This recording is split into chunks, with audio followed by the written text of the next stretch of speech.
চরমোনাই ইসলামী আন্দোলন বাংলাদেশকে আমরা ধন্যবাদ জানাই যে তারা সময় উপযোগী সঠিক রাজনীতি করছে।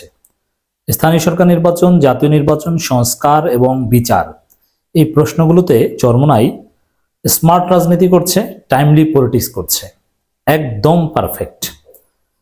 জামাত এবং ছাত্রদের নতুন দল এনসিপি, এদের সাথে চরমোনাইয়ের হুবহু মিল রয়েছে।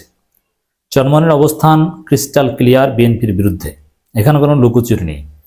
এমনকি জামাত কিংবা অনেকে বিএনপি সমালোচনা করতে গেলে বিএনপি বলে না, বলে একটি দল। কিন্তু চরমোনাই কিন্তু স্পষ্ট বিএনপির বিরুদ্ধে বলছে, এটা অবশ্যই আমরা অ্যাপ্রিসিয়েট করব। দেখেন চরমোনাইয়ের একটা বক্তব্য, চরমোনাইয়ের পলিটিক্যাল বিষয়গুলো বেসিক্যালি যিনি দেখেন, যে 2-3 জন দেখেন, তাদের মধ্যে প্রথম সারির জনাব মাওলানা গাজী আতাউর রহমান, সিনিয়র যুগ্ম মহাসচিব ইসলামী আন্দোলন বাংলাদেশ।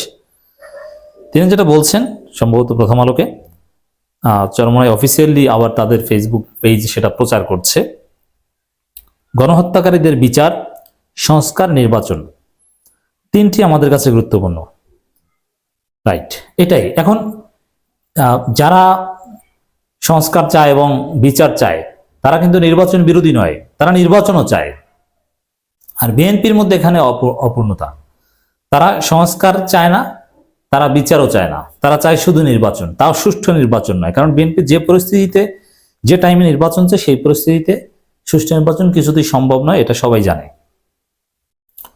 কিন্তু আমরা যারা সংস্কারের পক্ষে, জামাত, চরমোনাই, এনসিপি বা প্রায় সব দল, বিএনপির কিছু পকেট সংগঠন বাদে, তারা সংস্কারও চায়, বিচারও চায়, নির্বাচনও চায়। এই পয়েন্টটা জনগণকে বোঝাতে হবে। চরমোনাইয়ের বক্তব্য একদম স্পষ্ট।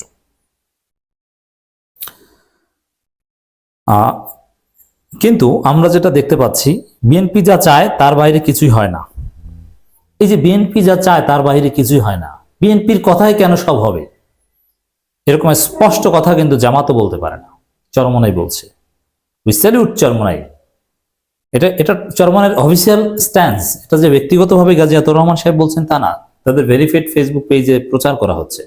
এবং বিএনপির নাম ধরে, যেমন চাঁদাবাজির বিরুদ্ধে জামাত যত বক্তব্য দিয়েছে, আমি কোথাও দেখিনি যে বিএনপির নাম ধরে বিএনপিকে চাঁদাবাজ বলেছে, আমি দেখিনি। কিন্তু জামাত, কিন্তু চরমোনাই একেবারে শায়েখে চরমোনাই, পীর সাহেব চরমোনাই ও বিএনপির নাম ধরে বলেছে যে এক ফেসিস্ট গেছে, আর এক ফেসিস্ট আসছে, বিএনপি ফেসিস্ট হয়ে উঠছে, তারা চাঁদাবাজি করছে, এভাবে নাম ধরে ধরে বলেছে। এটা চরমোনাইয়ের একটা সৎ সাহস এবং টাইমলি পলিটিক্স। এই পলিটিক্সগুলো তাদের জনপ্রিয়তা ডেফিনেটলি বাড়াবে এবং জনগণের কাছে তারা আরো বেশি আস্থার প্রতীক হয়ে উঠতে পারবে। কারণ জনগণ এখন বিএনপির প্রতি চরম বিরক্ত। এই বিএনপির নাম ধরে যারা সমালোচনা করতে পারবে, বিএনপির লুটপাট এবং চাঁদাবাজের বিরুদ্ধে যারা দাঁড়াতে পারবে, চরমোনাই রাজনীতি হিস্ট্রিক্যালি বিএনপির বিরুদ্ধে, ঐতিহাসিকভাবেই তারা, এমনকি আওয়ামী লীগ আমলেও তারা বিএনপির বিরোধিতা করছে, আমরা দেখে আসি। এইটা এখন কাজে লাগছে, এখন আমাদের বা জনগণের স্বার্থের সাথে মিলে যাচ্ছে বলে আমরা অ্যাপ্রিসিয়েট করছি। এই যে দেখেন যে বিএনপির কথায় সবকিছু হবে কেন, চুপ্পুকে সরাও, বিএনপি সরাতে দিল না, সংবিধান বাতিল করো, বিএনপি বাতিল করতে দিল না, আওয়ামী লীগ নিষিদ্ধ করো, বিএনপি নিষিদ্ধ করতে দিল না, স্থানীয় সরকার নির্বাচন করো, বিএনপি হতে দিল না, সব জায়গায় বিএনপি বাধা দেয়। কেন বিএনপির কথা সবকিছু চলবে? স্পষ্ট করে চরমোনাই বলছে। সবাই যদি এভাবে স্পষ্টবাদী হতে পারে, জামাত, এনসিপি সবাই যদি এভাবে নাম ধরে বলতে পারে, মনে করি সরকার সঠিক পথে চলতে বাধ্য হবে, বিএনপিকে এভাবে অযৌক্তিকভাবে মূল্যায়ন করবে না। বিএনপি যা চায় তার বাইরে কিছুই হয় না, কেন? স্পষ্ট প্রশ্ন করেছেন চরমোনাই নেতা। আমরা স্থানীয় সরকার নির্বাচন আগে চাইলাম, বিএনপির বিরুদ্ধে ঝাঁপিয়ে পড়লো। আমরা সংস্কার চাইলাম, বিএনপি চায় দ্রুত নির্বাচন। এখন সংস্কার আলোচনাতেই নেই, আমরা দেখছি সবকিছুতেই বিএনপির চিন্তার প্রতিফলিত হচ্ছে। এই অভিযোগটা, এই বিষয়টা জোরালোভাবে রাজনীতি এখন তুলে ধরা উচিত। সবকিছুতেই বিএনপির চিন্তার প্রতিফলন কেন হবে?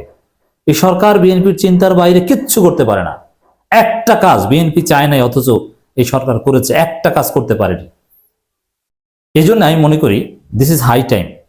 গাজী আতাউর রহমান, চরমোনাইকে ধন্যবাদ যে আপনারা এই বিষয়টা সামনে এনেছেন। সব রাজনৈতিক দলগুলোকে এই বিষয়টা হাইলাইট করা উচিত যে বিএনপির চাওয়ার বাইরে কিছুই কেন করতে পারে না।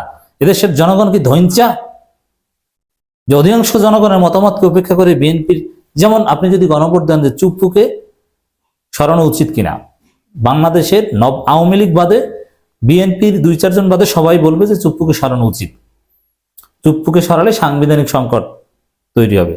তাহলে শেখ হাসিনাকে সরিয়েছেন কেন? তাতে সাংবিধানিক সংকট তৈরি হয়নি। তো এরকম জনগণের মতামতের গুরুত্ব নাই। সরকার রাষ্ট্রপতি নির্বাচনের জন্য কে রাষ্ট্রপতি হবে অনেক দৌড়ঝাঁপ আলাপ আলোচনা শুরু করেছে। আসিফ নজরুল, নাহিদ এরা প্রধান বিচারপতির সাথে বৈঠকও করেছিল, কিন্তু বিএনপি থামিয়ে দিল। কেন? না, বিএনপির কথা হবে না, অধিকাংশ জনগণ যা চাইবে সেটা হবে। এই বিষয়ে সোচ্চার হতে হবে, কথা বলতে হবে। চরমোনাই প্রথম বলেছে জামাত, এনসিপি, অন্যান্য দল সবাইকে স্পষ্টবাদী হতে হবে। কেন এই সরকার বিএনপির কথায় চলবে? এই সরকার কি বিএনপি সরকার? এই সরকার জনগণের সরকার, জনগণের কথায় চলতে হবে। ধন্যবাদ জানাই গাজী আতাউর রহমান সাহেবকে।